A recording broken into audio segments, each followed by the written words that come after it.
सुप्रभात सभी को। आज हमारा वक्तव्य का विषय 3 विचारों पर आधारित है। विचार है, पहुंचना वहां पर है जहां पर कोई नहीं पहुंचा है, करना है वह काम जो कोई नहीं किया है, मनुष्य अपने कर्मों के द्वारा जाना जाता है। एक बार फिर से, पहुंचना वहां पर है जहां पर कोई नहीं पहुंचा है, करना है वह काम जो कोई नहीं किया है, मनुष्य अपने कर्मों के द्वारा जाना जाता है। इस संसार में केवल वह लोग प्रसन्न, सुखी और संतुष्ट हैं जिन्होंने अपने कर्तव्य और कार्य को सामंजस्य बनाकर समाज में सर्वोत्तम ऊंचाई को प्राप्त किया है। हमारे देश में अलग अलग व्यक्ति अलग अलग कार्य करते हैं। कुछ लोग डॉक्टर हैं तो कुछ लोग इंजीनियर हैं, कुछ लोग लेखक हैं, कुछ लोग खिलाड़ी हैं, कुछ लोग सैनिक हैं, कुछ लोग शिक्षक हैं, कुछ लोग नेता भी हैं। अलग अलग तरह के भिन्न भिन्न प्रकार के कार्य हम सभी लोग करते हैं।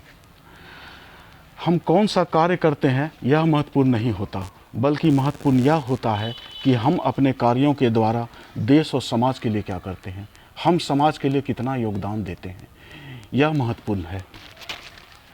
इस प्रकार अगर हम इंजीनियर बनते हैं तो हमें प्रयास करना चाहिए कि हम कल्पना चावला की तरह बने। अगर हम डॉक्टर बनते हैं तो हमें प्रयास करना चाहिए कि हम क्रिश्चियन बर्नार्ड शॉ की तरह बने।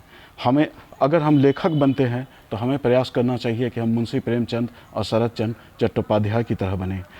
अगर हम खिलाड़ी बनते हैं तो हमें प्रयास करना चाहिए कि हम सचिन तेंदुलकर की तरह बने।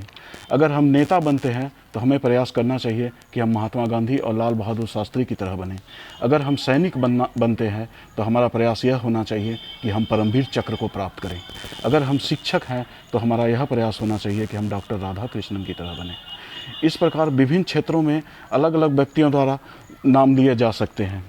इस प्रकार कार्य करने से हमारा देश आगे बढ़ेगा और हम अपने कार्यों से देश और समाज में अधिक से अधिक योगदान दे सकेंगे। धन्यवाद। सभी को शुभ दिन।